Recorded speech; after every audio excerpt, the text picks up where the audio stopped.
기도하겠습니다. 하나님 감사합니다. 오늘도 하나님이 주시는 또 말씀을 통해서 우리의 생각, 우리의 삶, 우리의 모든 것이 하나님의 말씀에 길들여지고 훈련되어져서 하나님이 원하시는 전도자로 또 말씀을 전달하는 복음 증거자로 또 렘넌트를 키우는 언약 전달자로서는 우리 모두가 되게 해주옵소서. 시공간을 초월하신 주의 성령께서 말씀으로 우리를 다스리시며 말씀으로 역사하실 줄 믿습니다. 살아계신 주 예수 그리스도의 이름으로 감사하며 기도합니다. 아멘. 오늘 83문과 84문 우리 보도록 하겠습니다. 오늘은 죄의 무게에 관한 부분을 다루도록 하겠습니다. 우리가 지금까지 1문부터 지난 10계명 그리고 지난주까지 해서 창조부터 시작해서 타락 그리고 우리를 구원하신 그리스도의 삼직 그리고 우리가 이제 10계명 이렇게 쭉 말씀 받아 나왔어요.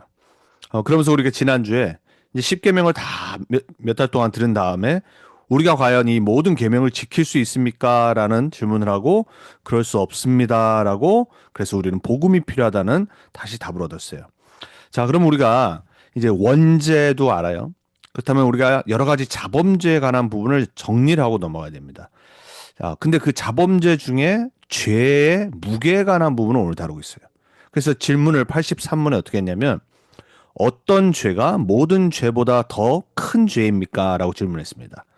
답을 이렇게 했습니다. 하나님 보시기에 어떤 죄는 다른 죄보다 본성상 더욱 크고 더 가증스럽습니다. 여러분 성경은 원죄를 가장 중요시 다뤄요. 우리는 태어날 때부터 하나님 떠나서 태어나고 죄 가운데 그 상태에 잡혀서 사단의 노예가 되어서 그렇게 우리는 태어나서 살다가 죽고 구원받지 못하면 그 형벌 따라 지옥에 가고 구원을 받으면 하나님 나라에 임하는 영원한 구원을 얻습니다. 자, 그런데 이 땅에 이제 사는 동안에 우리가 죄를 짓는다란 말이에요. 구원을 받았음에도 불구하고. 근데 그 죄를 짓는데 성경은 그 죄가 다 같지 않다라고 말해요. 여러분 원죄는 다 똑같은 겁니다. 원죄는 우리가 하나님 떠나 있는 상태예요. 근데 자범죄는 뭐냐면 불신자도 짓고 신자도 짓는 거예요. 그 이유는 우리 인간은 육신이 있기 때문에 그렇습니다. 아무리 우리가 영원한 구원을 받아 하나님의 자녀지만 우리는 죄를 지을 수밖에 없는 육신을 여전히 갖고 있어요. 그래서 구원은 받았지만 우리는 천국 가는 그날까지 자범죄에서 그 자범죄의 권세 가운데서는 벗어났지만 자범죄라는 그 자체에서는 벗어날 수가 없어요. 근데 그 자범죄 중에 성경은 죄의 심각성이 동일하지 않다라고 가르치고 있습니다. 여러분 우리 세상에서도요. 살인하고 뭐 예를 들어서 내가 무슨 어떤 과자 하나 훔쳤다. 여러분 그게 똑같은 형벌을 받지 않거든요. 왜냐하면 세상에 있는 모든 이 법 그리고 죄, 형벌 이 모든 것도요. 결국은 하나님의 이 윤리와 도덕의 완전한 법에서부터 나온 거예요. 그러니까 우리 인간은요. 하나님을 알지 못하면은 도덕이 필요 없습니다. 윤리가 필요 없습니다. 우리가 하나님을 알기 때문에 인간 하나님의 형상을 여전히 갖고 있기 때문에 인간들은 무엇이 틀렸다 맞았다 무엇이 윤리적으로 도덕적으로 틀렸다 맞다를 따져요. 여러분 그래서 세상에 있는 자범죄들도 다 다릅니다. 그 심각성이 다르고 무게가 달라요. 성경도 동일하게 말하고 있습니다. 요한복음 19장 11절에 보니까 예수님이 나를 내게 넘겨준 자의 죄는 더 크니라라고 그랬습니다. 이제 예수님을 넘겨준 자들에 대해서 하신 말씀이에요. 에스겔서 8장 6절에도 보면은 성전 안에서 우상 숭배를 하고 있었던 이스라엘 제사장들 그리고 지도자였던 장로들 그리고 성전 안에서 음행을 한 겁니다. 여러분 우상 숭배하면요 귀신 섬기면요 타락하고 음행에 빠지게 되어 있습니다. 왜냐하면 사단이 가장 역사하는 게 우상 숭배요 음행이기 때문에 그래요. 그래서 에스겔서 8장에 보니까는 하나님 뭐라고 그러시냐면은 하나님의 성전 안에서 우상 숭배하는 저 이스라엘 언약의 백성들을 보면서 이 큰 가증한 일을 보느냐라고 그랬어요. 가장 하나님이 싫어하시는 죄 중에 가장 큰 죄가 뭐냐? 바로 우상 숭배와 영적 음행하는 겁니다. 그래서 성경에서 또한 죄의 그 디그리가 다르고 무게가 다르다라고 설명하고 있어요. 자, 그러면 신약에 바울은 뭐라고 말했냐? 로마서 1장에 보면요. 창조주와 피조물을 설명을 하면서 이 피조물인 인간과 그리고 이 피조 세계의 관계를 설명하면서 하나님 창조주를 섬겨야 될 이 피조물인 인간이 하나님을 나타내는 피조 세계를 보면서 크리에이션을 보면서 그거를 우상으로 바꿔놨다는 거예요. 그러니까 하나님을 아는데 하나님을 알면서도 하나님을 영화롭게 안 하고 오히려 하나님을 가장 자극하고 싫어하는 우상 숭배에 빠지는 거예요. 여러분, 우리 대한민국 옛날에 조선이었을 때, 뭐 지금은 많이 없어졌지만요, 여전히 어떤 시골이나 또 마을 가면요, 막 그 마을을 지키는 장군 세워놓습니다. 그래서 대장군이라고 그래가지고 나무로 깎아가지고 마을의 그 수호신이라고 그러죠. 전 세계 어디나 다 있습니다. 그리고 동물들, 피조물들을 그 형상을 돌로 만들고 나무로 만들어서 절하기를 시작합니다. 그리고 해, 달, 하나님이 만드셔서 우리 인간에게 날을 주고 어둠과 빛을 준 그리고 우리에게 좋은 거를 주는 이것들을 숭배를 하는 대상으로 바꿔놨어요. 창조주가 있다는 거 알면서도 하나님을 영화롭게 안 합니다. 이게 하나님 떠난 인간의 상태란 말이에요. 그러면서 쭉 설명하면서 거기서 더 큰 죄를 설명하는데 그게 뭐냐면 동성연애입니다. 영리를 한 부분을 설명하죠. 결단코 하나님 나라에 들어갈 수 없다는 것을 설명하면서 하나님 떠난 인간이 얼마나 가증한 죄와 그 저주 재앙에 살고 있는 것을 설명을 해요. 여러분 고린도전서 6장 18절에 바울이 이 특별히 음행 그리고 음란 그리고 가정을 파괴하는 이런 간음하는 것들이 흥했던 이 고린도 교회를 향해서 음행을 피하라고 말합니다.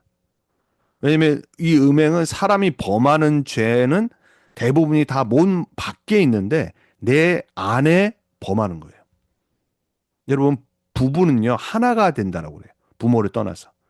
근데 내 배우자를 놔두고 음란 정도가 아니라 음행을 하고 간음을 한다. 그럼 어떻게 되냐?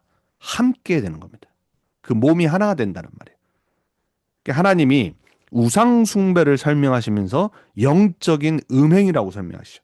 spiritually adultery라고 그래요. 간통하는 거래요. 하나님 한 분을 섬겨야 될 우리 인간이 하나님을 두고 하나님이 우리에게 축복으로 주신 피조 세계를 우상으로 바꿔서 그거를 우리를 복주고 우리를 만든 하나님이라고 섬기기 시작하는 거예요. 그걸 보고 영적 음행이라고 구약은 설명합니다. 그래서 하나님은 가장 싫어하시는 게 이 피조 세계를 우상 숭배로 바꿔놓는 거예요. 참 희한하죠?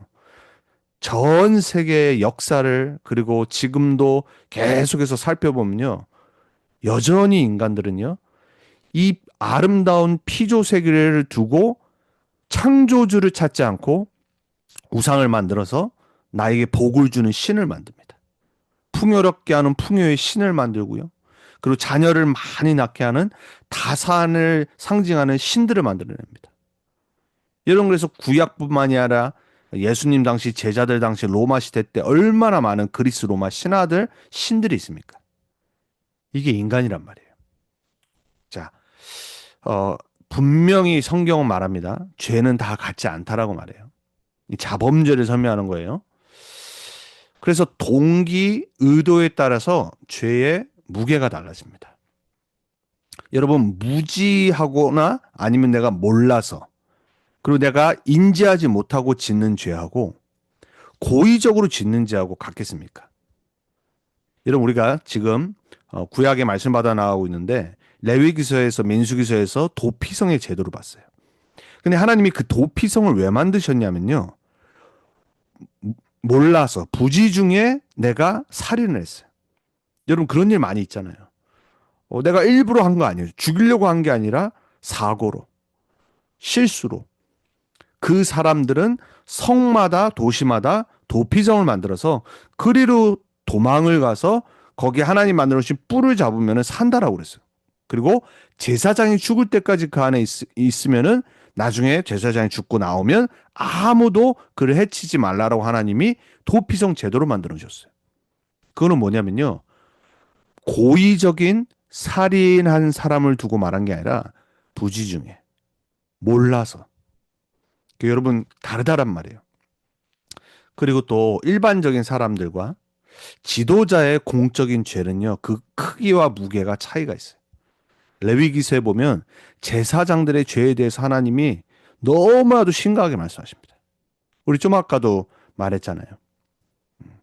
그리고 마태복음 23장에도 예수님이 이 정교 지도자였던 바리새인들, 서기관들을 그들의 외식과 그들의 위선을 꾸짖으시면서 말씀을 하세요. 지도자들에 대한 하나님이 책망은 다르다니까요. 야고보서 3장 1절에 그래서 야고보는 뭐라고 그러냐? 가르치는 자들은 조심하라고 합니다. 너희들이 그 가르침으로 인해서 더 큰 책임이 있다고 말해요. 당연하겠죠. 왜냐? 공직자나 영적 지도자가 타락을 하면은 가정, 교회, 단체 그리고 그 수많은 영향을 미치는 자들에게 영적인 안 좋은 게 파급이 된다는 말이에요. 그래서 성경 구석구석에 영적 지도자들이 타락하는 거에 대해서 하나님은 가장 큰 심판을 하시고 하나님은 그거를 그냥 넘어가지 않으세요. 그래서 내가 어떤 자리에 있다 조심해야 됩니다. 세상도 마찬가지잖아요. 내가 공적인 뭐 자리를 갖고 있다. 하물며 뭐 대통령이라든지 뭐 내가 어떤 공직자라든지 하물며 공직자도 아니고 나라를 위해서 일하는 사람도 아닌 연예인들도 요즘 보면 어때요? 조금만 실수하면 나락으로 가잖아요. 요즘 세상이 그렇습니다. 옛날에는 뭐 좀 있다가 지나가면 잊혀지는데 요즘 안 그렇습니다. 한 번 아주 사랑받는 연예인들이 뭐 술 먹고 운전을 했다. 다시 돌아오기 힘듭니다. 그 정도로 세상의 도덕과 윤리의 그 기준이 높아졌다는 말이에요. 왜냐? 저 사람들은 다른 사람보다 오픈되어 있는 그리고 좀 더 영향을 미치는 선한 영향을 끼쳐야 될 사람들인데 너무나도 디서포인트하는 자기들도 안 하는 짓들을 하고 그 죄를 범해요. 거기에 대한 형벌, 심판, 거기에 대한 것들이 크다란 말이에요. 하물며 세상도 이러는데 영적 지도자가 그리고 하나님의 사람들이 불신자도 안 하는 그러한 죄를 범한다. 하나님은 그냥 넘어가지 않으세요. 오늘 그걸 설명하는 겁니다. 그리고 더 중요한 거 육체적인 정욕, 음행 이것도 당연히 작은 자범죄보다 크지만 그거보다 더 큰 죄가 뭐냐? 바로 영적 교만과 하나님을 대적하는 겁니다. 즉 성령 회방죄. 아까 말했잖아요. 로마서 1장에. 아니 하나님 창조주가 계신데 알면서도 영화롭게 하네요. 복음을 듣는데 받지 않습니다. 그게 바로 바리새인이었고 사두개인과 종교 지도자들이었어요. 막 자기들은 말씀을 알고 율법을 안다라고 착각을 하는 거예요. 영적으로 교만한 겁니다. 자기네들도 못 지키면서 일반 사람들한테 막 율법 어긴다고 정죄를 합니다. 위선. 그래서 우리는 정말로 절대 영적으로 교만하면 안 됩니다. 어떻게 보면 우리 전도운동, 우리 렘넌트 운동이요. 사실 영적으로 많이 교만했고 그리고 영적으로 사람들을 많이 정죄하는 그러한 분위기가 수십 년 있었어요. 우리는 확신이 있어야 되지만 교만하면 안 됩니다. 우리는 복음을 누리면 누릴수록 더더욱 겸손해져야 돼요. 그리고 다른 사람을 더 나보다 성경 말씀처럼 낮게 생각해야 됩니다. 자칫 잘못하면 우리의 영적인 교만으로 다른 사람보다 영적인 사실을 조금 더 빨리 알았고 그리고 말씀을 통해 현장을 통해 깨닫는다고 우리가 자칫하면요 하나님의 영광을 가릴 수 있어요. 여러분 교만해지는 분 없게 축복합니다. 여러분은 다른 사람을 더 높이고 다른 사람을 살리고 자리와 이득을 챙기는 사람들이 아니라 하나님이 원하는 겸손한 전도자, 치유자 되시길 축복합니다. 자, 그리스도인도 자범죄에서 빠져나올 수 없어요. 우리가 자범죄 짓는다고 구원 못 받는 거 아니에요? 우리가 받은 구원은 영원한 겁니다. 여러분이 정말 예수를 그리스도로 고백하고 영접했다. 여러분 영원한 하나님 자입니다. 변하지 않습니다. 그 어떤 내가 실수를 하고 죄를 져도 그거 변하지 않습니다. 근데 우리는 자범죄를 짓잖아요. 그 자범죄가 뭔지를 좀 알아야 됩니다. 자범죄는요, 하나님 앞에서 법적인 상태는 변하지 않아요. 구원이에요. 왜? 죄와 허물로 죽었던 우리를 살리셨어요. 그리고 우리를 정죄하는 모든 데서 우리를 구원하셨어요. 성경은 그걸 계속 말합니다. 여러분, 구원의 확신은 흔들리면 안 돼요. 그런데 우리가 자범죄에 계속 빠지면요, 하나님과 우리의 관계가 상처가 입기 시작합니다. 그리고 우리의 그리스도인으로서의 삶에 피해를 입힙니다. 그 성경은 에베소 4장 30절에 성령을 근심케 하지 말라라고 그랬어요. 왜냐하면 하나님이 기뻐하시지 않는 자범죄를 우리가 만약에 계속 짓는다. 그럼 우리 안에 계신 성령을 소멸케 합니다. 그리고 근심시켜요. 여러분, 부모도 마찬가지잖아요. 자녀를 다 사랑하지만 평생 내 자녀지만 막 계속 속속이는 일을 해요. 말을 안 들어요. 막 계속 건너가고 막 인생을 막 살아요. 그러면요, 막 그 부모의 속은 썩습니다. 기뻐하지 않는데 기뻐할 수가 없죠. 똑같아요.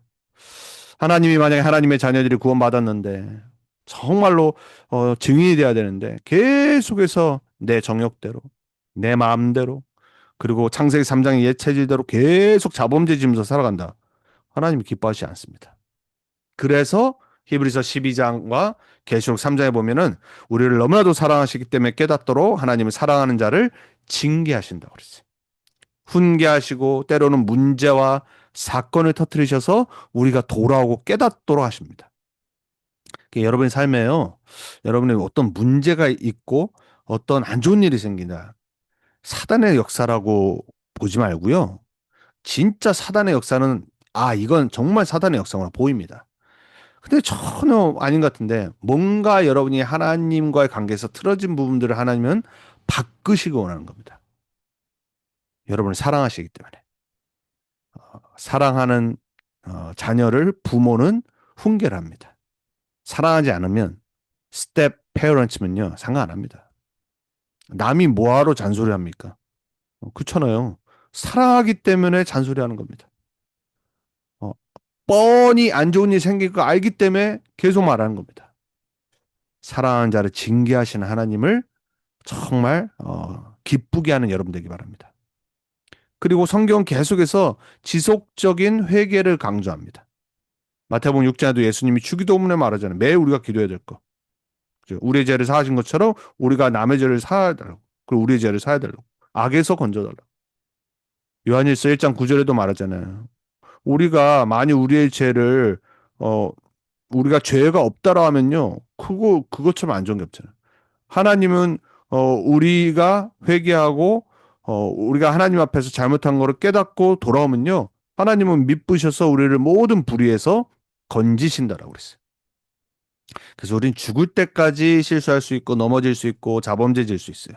근데 그때마다 빨리빨리 회개하면 됩니다. 돌아오면 돼요. 하나님 내가 또 실수했습니다.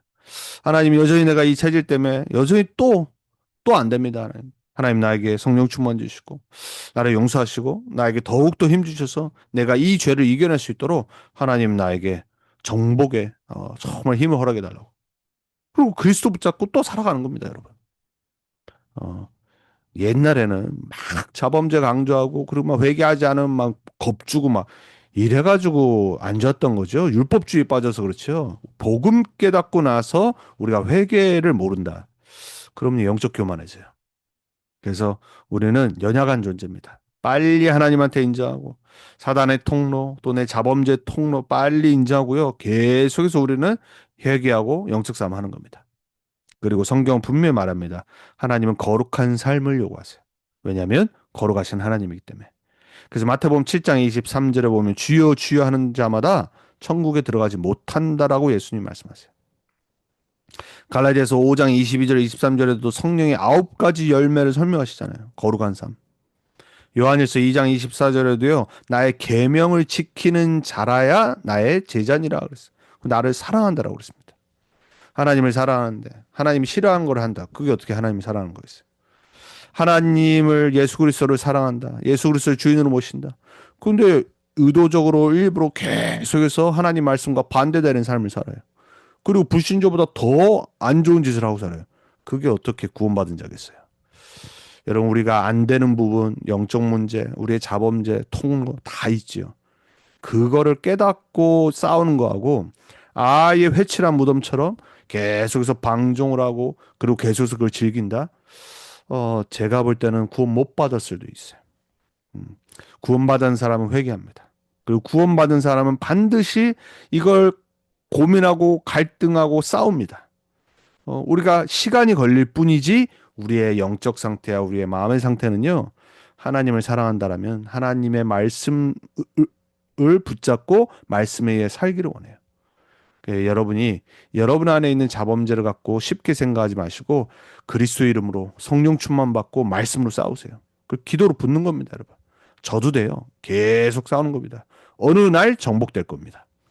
자, 여러분, 죄라는 부분을 다시 한번 마지막으로 정리합니다. 모든 죄의 근원은 하나님께 대한 반역이에요. 모든 사람이 죄를 범하였음에 하나님의 영광에 이르지 못하더니. 그럼 죄의 결과는 뭐냐? 영적인 사망이에요. 하나님과의 단절. 그 죄의 삭은 사망이요. 그러잖아요. 하나님의 은사는 그리스도 예수 우리 주 안에 있는 영생이니라. 죄는 사망, 복음, 구원은 영원한 생명입니다. 여러분, 우리 마음의 죄가 더 안 좋은 겁니다. 행동보다요. 그래서 예수님이 좋은 나무는 열매를 보고 알고 나쁜 나무 또한 열매를 보고 안다라고 그러잖아요. 여러분, 그래서 오늘 주제처럼 차등이 있습니다. 그래서 예수께서 대답하실 때 위에서 주지 아니하셨다면 나를 해야 할 권한이 없었으리니 그러므로 나를 내게 넘겨준 자의 죄는 더 크니라 하시니 그랬어요. 네, 모든 사람은 책임이 있는 겁니다. 근데 가장 큰 죄는 뭐냐? 은혜를 거부하는 죄, 복음을 거부하는 것.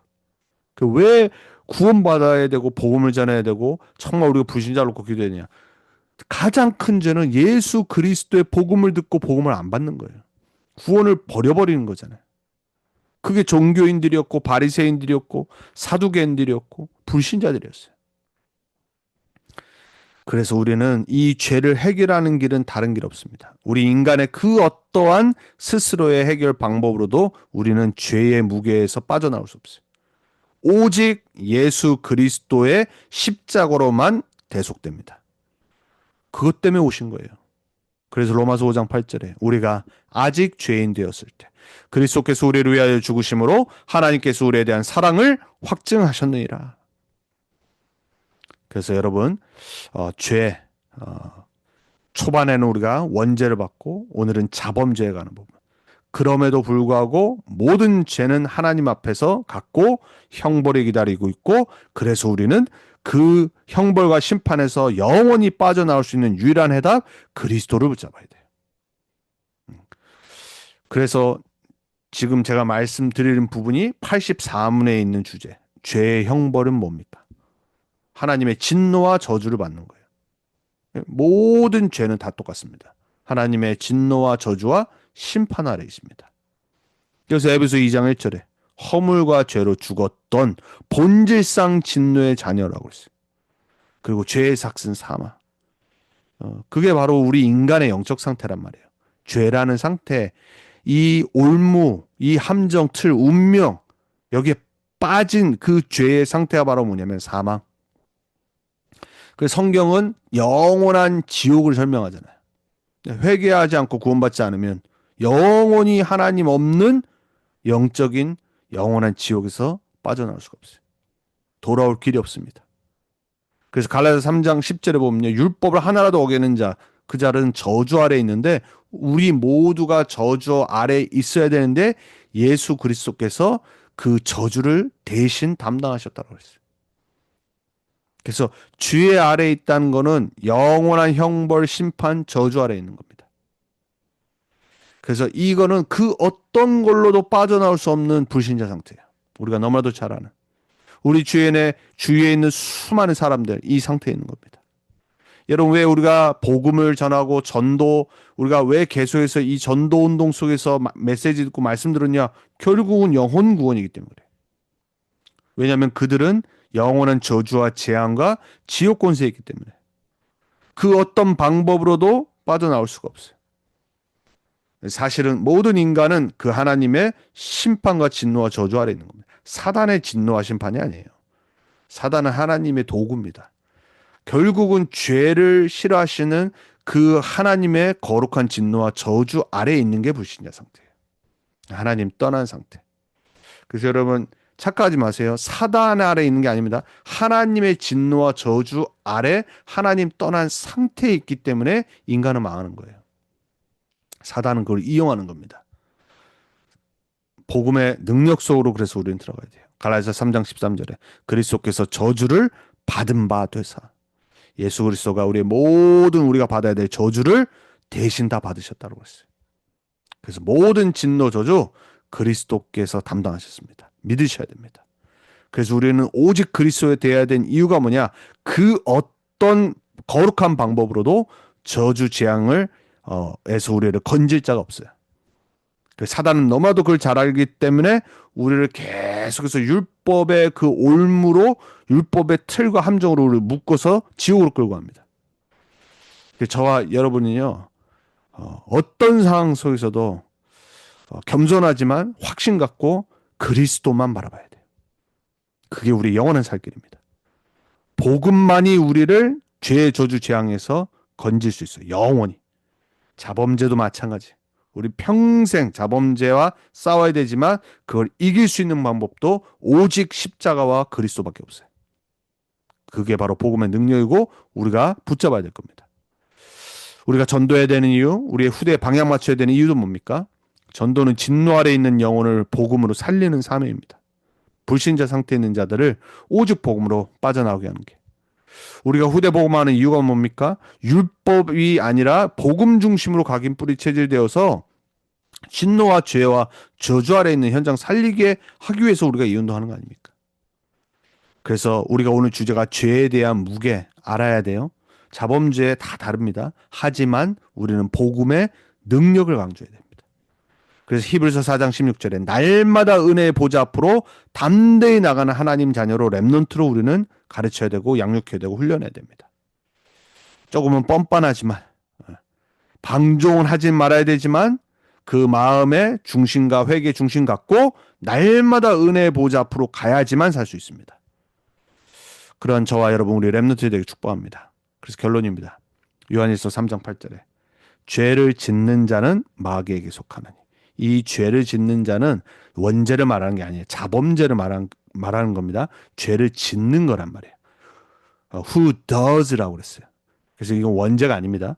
그래서 자범죄를 짓는 모든 사람은 죄 아랬기 때문에 마귀에게 속해요.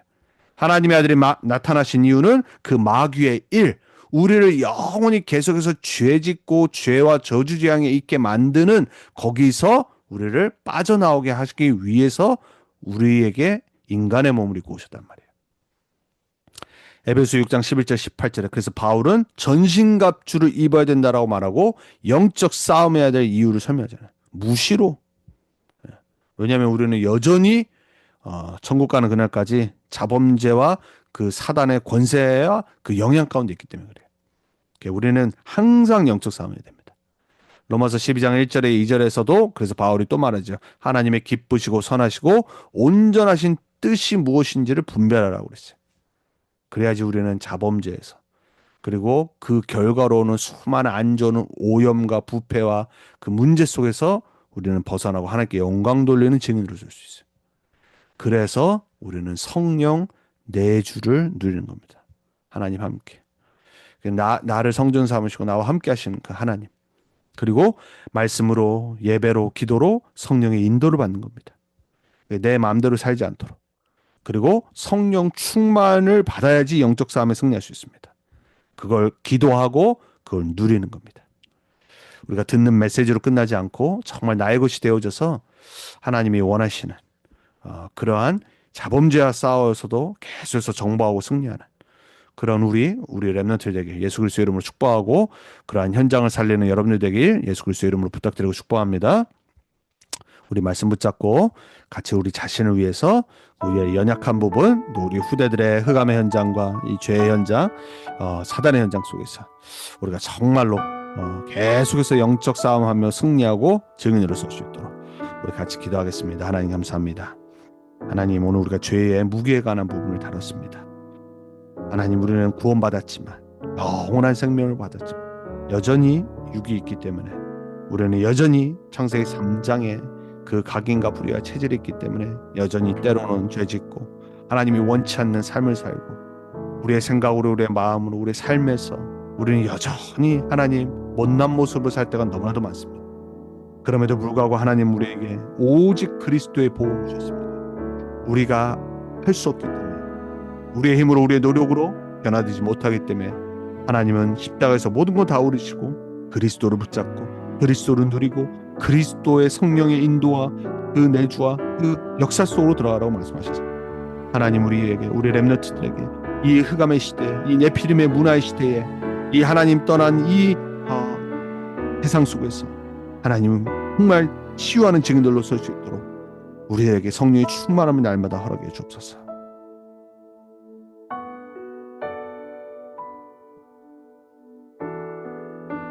하나님 감사합니다.